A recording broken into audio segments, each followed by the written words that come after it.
Hi, it's Steve. Today we'd like to show you how to change the thermostat on your refrigerator. The thermostat, or cold control, is used to maintain a constant temperature in your refrigerator. There are a set of electrical contacts that will control the compressor and fan circuits, as well as a temperature sensing bulb to monitor the temperature inside the cabinet. It's a really easy repair, so let me show you how we do it. Now, to do this repair, since we will be working near some electrical circuits, we'll want to disconnect power to the refrigerator. So either pull it far enough forward that we can unplug it, or locate the electrical panel and turn off the appropriate breaker or remove the appropriate fuse. Now, once we've done that, we'll open the refrigerator up and we should remove any items that are on that upper shelf. That'll give us room to move. The control is located in this housing and it's held in place by 4 screws that go up into the ceiling of the refrigerator. On this particular model, they are 1/4 inch hex head screws, so we'll just go ahead and remove those next.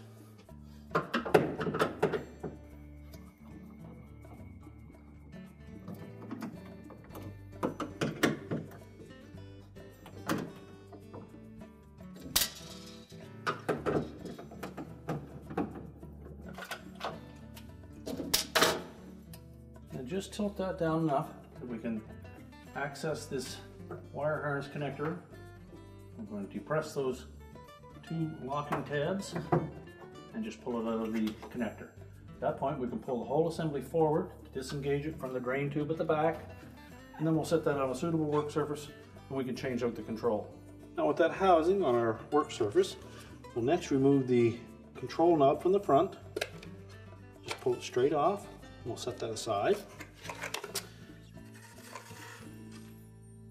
Now, next, we'll need to remove the capillary tube, or temperature sensing line. It feeds all the way along that channel to the back. Now, to disconnect it at the back end here, we'll need to remove this styrofoam block. So we just want to very carefully pull that out of that housing. It's just a friction fit, but we don't want to damage this. Just set that aside. And you'll see how that capillary tube comes along the side and then rotates around here. So we'll carefully push that through and just take note of how far that comes through on this end.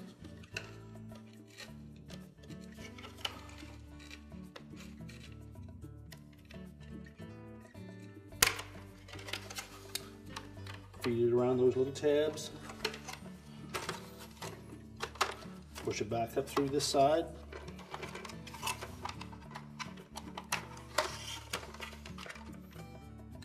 And again, take note of how it is rooted inside of the housing. Now, next we'll remove the 2 wire connections from the terminals on the control. So using our pliers, we're just going to pull those off.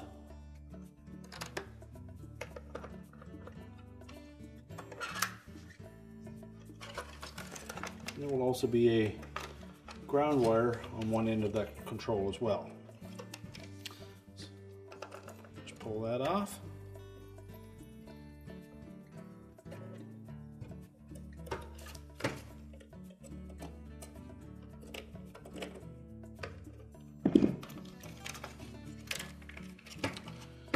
Now, the control is held into the housing with these little plastic tabs, so just carefully bend one of them back enough that you can tilt the end out, then do the same on the opposite side. Slide it out of those slots.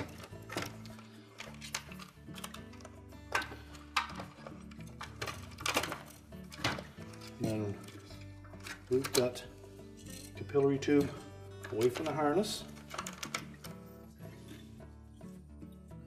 Now, when installing our new control, we want to very carefully unwind that capillary tube. You do not want to get any kinks or sharp bends in that capillary tube, or it will disable the control.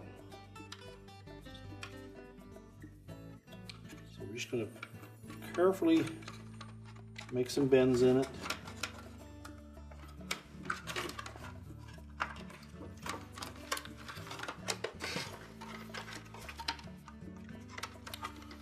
And we suggest Bring it down through that opening first. Pull it up through. Make sure we have the proper length. Fit it under the tabs.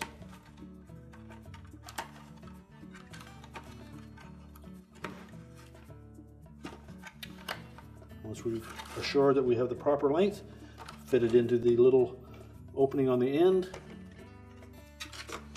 Carefully flip that over. Verify that we have the proper length. And then carefully tuck it under those tabs.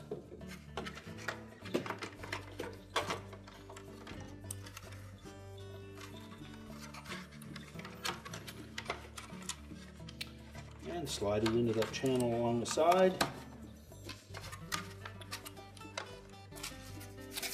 And check the fit of that styrofoam block.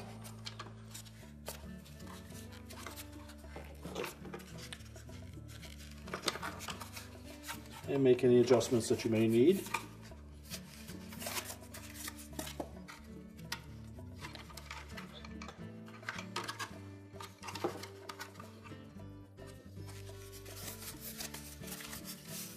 You'll note that there is a little cutout on that side to allow for that capillary tube to fit in there so that block will sit in flush.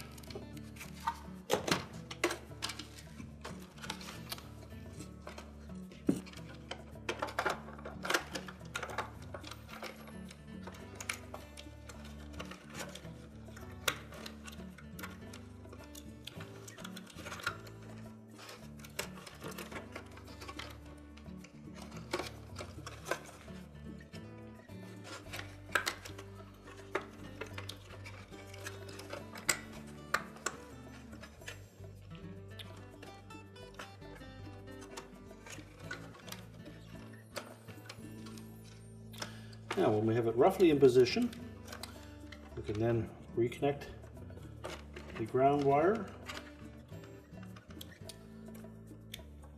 and the two wire terminals on the opposite end,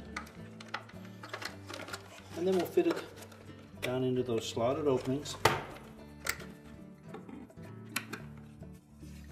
making sure that those little tabs engage.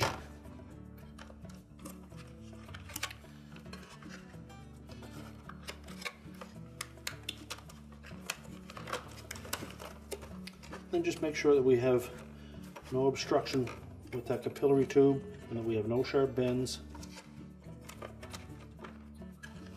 We can reinstall the control knob, and you'll note that there is a wide side on that and then a narrow one that will correspond with two tangs on that control housing.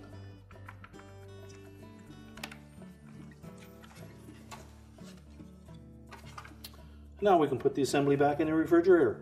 Now, when reinstalling this, of course, we want to make sure that we have the wire harness properly connected. It will only fit in that connector one way, so make sure it's pushed in fully so that the locking tabs engage.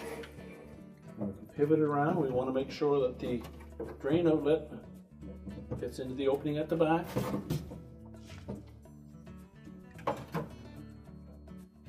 Make sure the harness is not interfering with anything.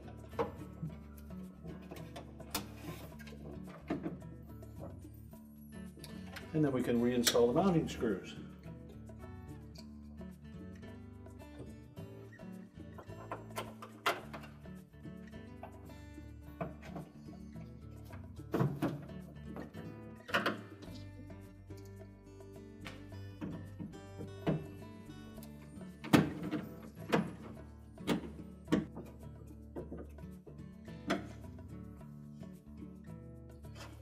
Set the control to mid-range, and we're ready to close the refrigerator up. Just make sure we have our control set in the normal position. We're ready to reconnect the power, and our repair is complete.